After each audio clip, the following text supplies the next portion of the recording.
In Venezuela, President Nicolás Maduro Moros denounced the looting and theft of the country's assets abroad. Former Brazilian President Luiz Inácio Lula da Silva continues to fulfill his pre-campaign agenda ahead of October's presidential elections.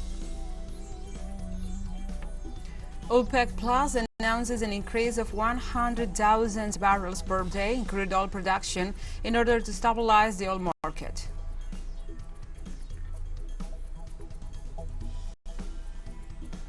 From the headquarters of TeleSUR English in Havana, Cuba, this is From the South. I'm your anchor, Gladys Quesada, and these are the news. The Venezuelan president, Nicolás Maduro Moros, denounced this Wednesday the actions of looting and theft of assets of the country committed abroad. During a working day of the entrepreneurial engine, President Maduro sentenced as a part of the action the theft and kidnapping of the Venezuelan gold, currently held in the Bank of England. Likewise, the president of Venezuela denounced the claim of the United States to illegally appropriate a Venezuelan plane held in Argentina and that it played a fundamental role in the life and humanitarian attention of the country. In this context, the Venezuelan head of state assured that he will continue in the struggle for the recovery of all the wealth and the goods of the republic.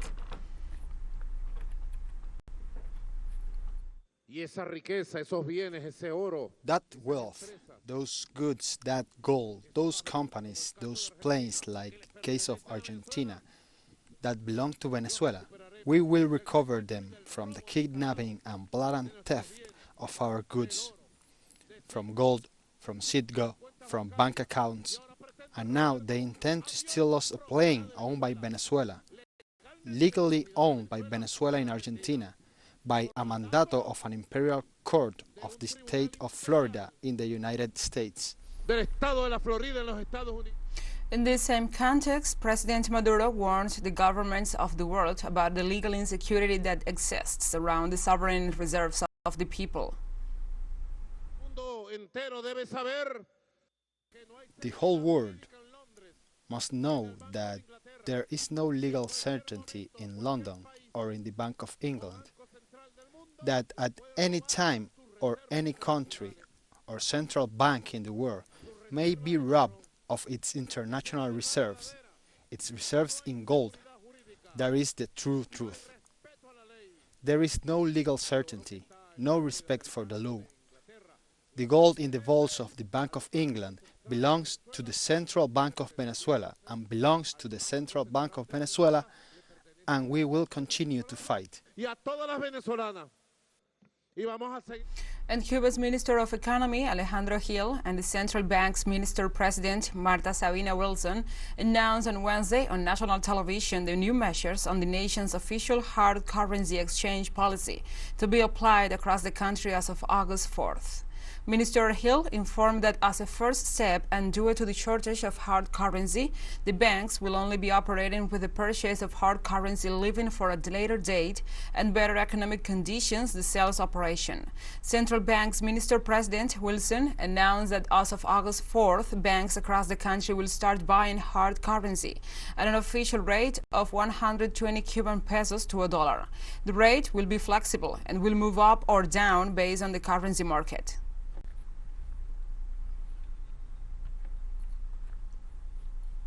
In Ecuador, the indigenous movement made an evaluation this Wednesday of the dialogue process with the government of Guillermo Lasso.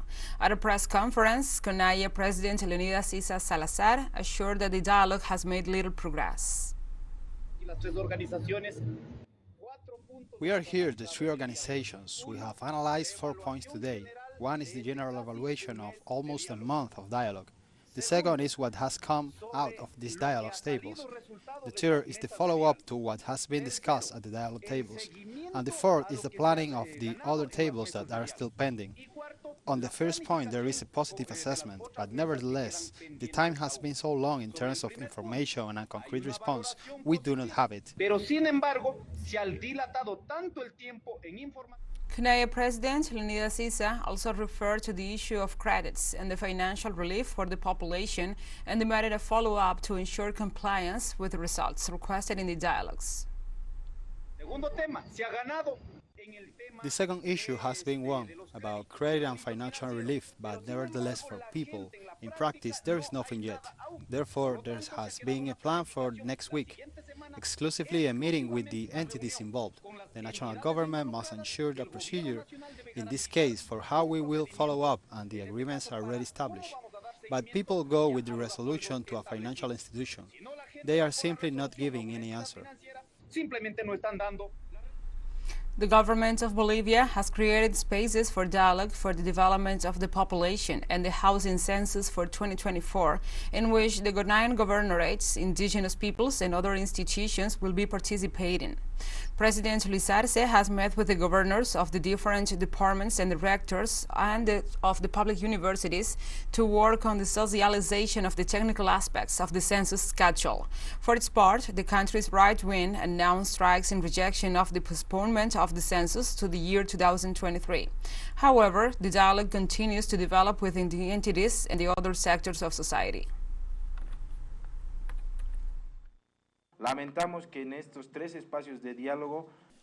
We regret that in these 3 spaces for dialogue, the only authority that has missed these dialogue scenarios has been the governor of the Department of Santa Cruz, who has not participated in the meeting of the National Council of Autonomies.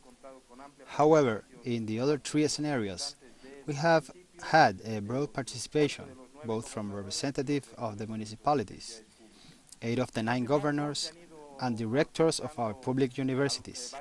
In this framework, several agreements have been reached. The first agreement has been reached with directors of the public universities to be able to carry out and discuss the participation of the universities in 2 areas, in the statistical mapping update and in the day of the census itself. We'll take a short break now. Join us again after this.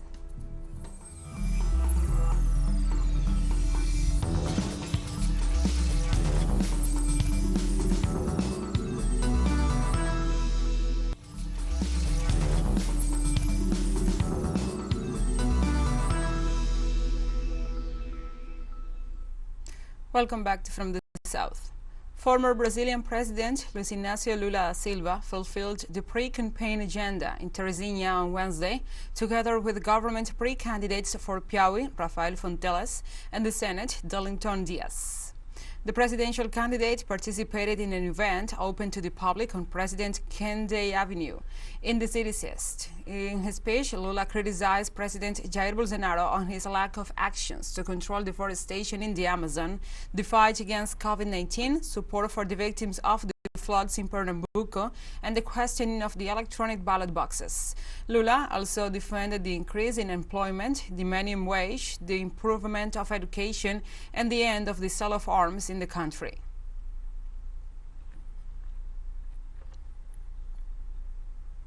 In Peru, farmers' unions reject the politicization of justice by the Public Prosecutor's Office and the coup campaign promoted by the National Congress.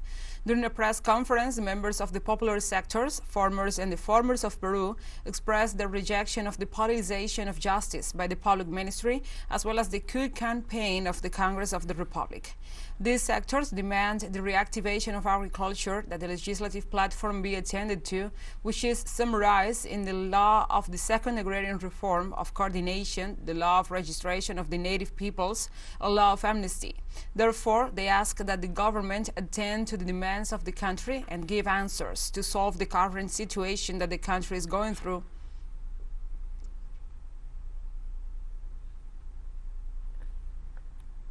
About state policy and budget. In relation to that, we have made a very sincere proposal regarding emergency, reactivation, and agrarian reform. In the area of emergency and reactivation, we talked about a budget of approximately 3 billion soles that the executive branch already has in its hands and that should be approved as soon as possible.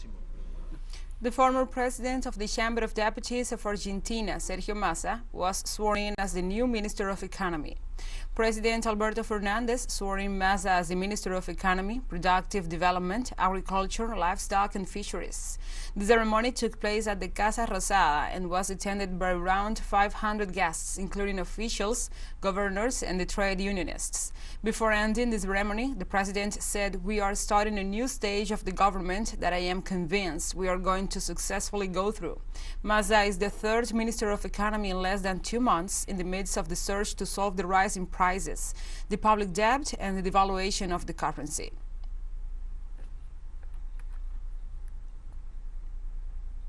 And one Azeri and 2 Armenian soldiers were killed in Azerbaijan in new clashes near the disputed region of Nagorno-Karabakh. The information was provided by the authorities of the self-proclaimed Republic of Nagorno-Karabakh, who added that the attack also left 14 people wounded. According to the Azerbaijani army, its troops carried out a mission called Operation Revenge against the Nagorno-Karabakh militias that were trying to establish themselves in the combat positions. The Nagorno-Karabakh region is disputed by Armenia and Azerbaijan, which accuse each other of engaging in military provocations in the region and violating the agreement signed in 2020 with the mediation of Russia. This country maintains a peacekeeping force on the ground, which reported that steps are being taken to de-escalate the situation.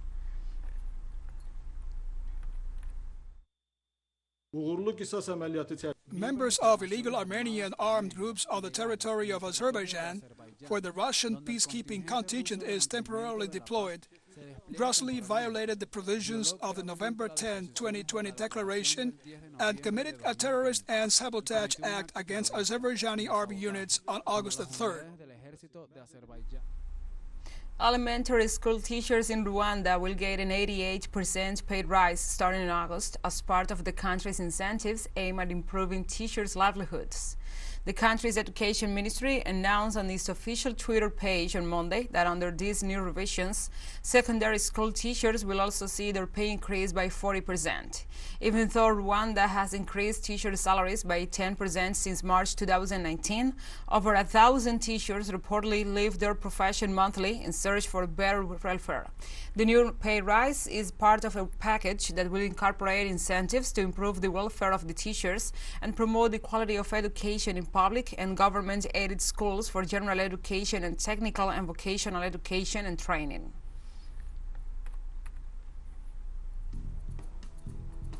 And we have more news coming up after a final short break, so stay with us.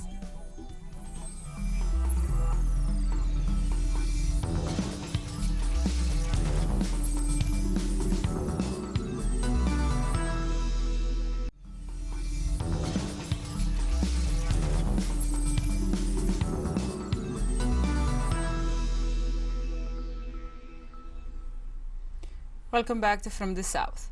The Organization of Petroleum Exporting Countries announced an increase in oil production of 100,000 barrels per day.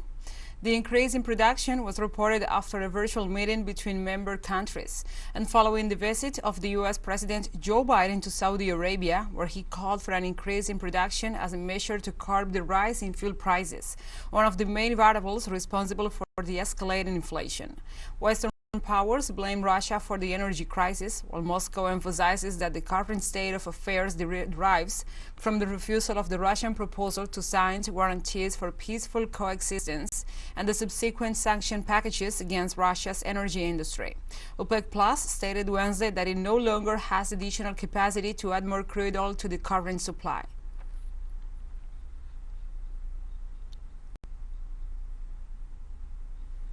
And the largest offshore oil production platform in Asia, the Chinese NPN 15-1, completed its offshore installation in the basin of Zhejiang River mouth on Tuesday. The event shows that the design, construction and installation capacity of China's super-large offshore oil and gas production facilities has reached the world's advanced level. In the future, the peak daily oil output of this platform will be nearly 5,000 tons, which will further improve China's energy capacity.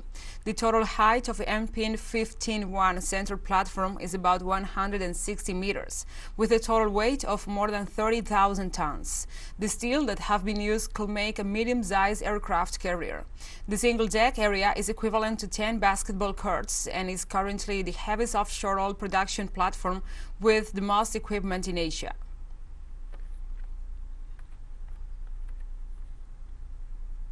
And the Speaker of the U.S. House of Representatives, Nancy Pelosi, arrived on Wednesday in South Korea in the midst of rising tensions with China over her visit to Taiwan, with an eye on her trip to Japan, which will end her tour of Asia. An advisor to South Korean President Yoon Suk-yeol welcomed the Speaker of the House of Representatives, who will not be received by the head of the state, who is on vacation. Pelosi is scheduled to meet on Thursday with her South Korean counterpart, National Assembly Speaker Kim Jin-pyo. The two will discuss various security issues, especially the Indo-Pacific region in North Korea. Pelosi has argued that her Asia tour seeks to reaffirm the United States' enduring and unwavering commitment to its allies and friends in the region.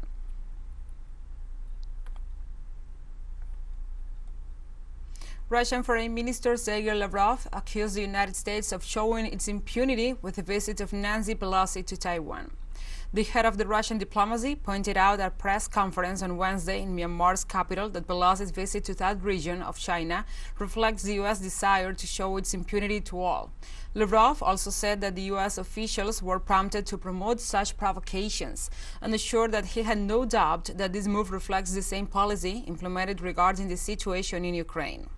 Also, the Kremlin spokesperson Dmitry Peskov pointed out that the tension in the region sparked by Pelosi's visit to Taiwan cannot be underestimated.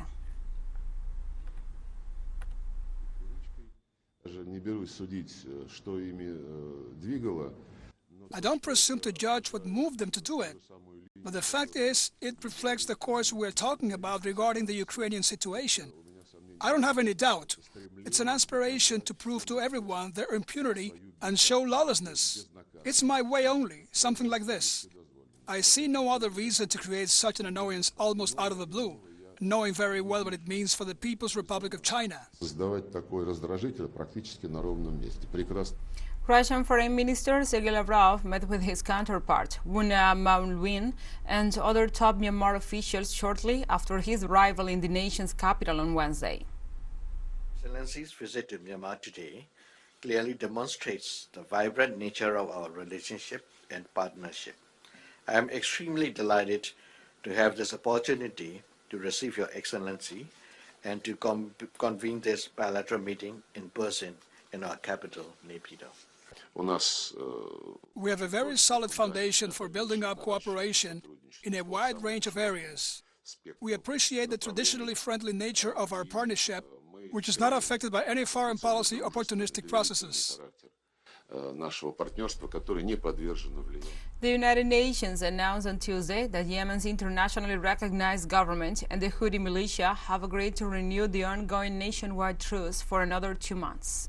UN Special Envoy for Yemen, Hans Granberg, confirmed that the main objective of the current truce continues to be to provide tangible relief to civilians and to create a conducive environment for reaching a peaceful settlement to the conflict.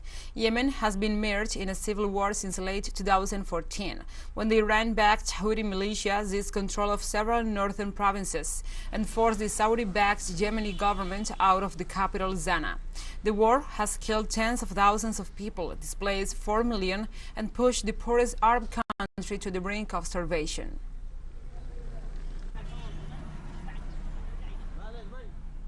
And TeleSUR English continues to grow. Its signal now reaches Europe. You can order it from your cable dealer or tune it yourself. These parameters that you see on the screen are in place since July 1st. Quite soon, further changes will be implemented for the signals in the Middle East and Africa. Now more than ever, the world connects to us and our stories are heard in other farther away nations. This news multi-platform will continue providing truthful content to oppose the hegemonic media's narrative and our faithfulness to our audience.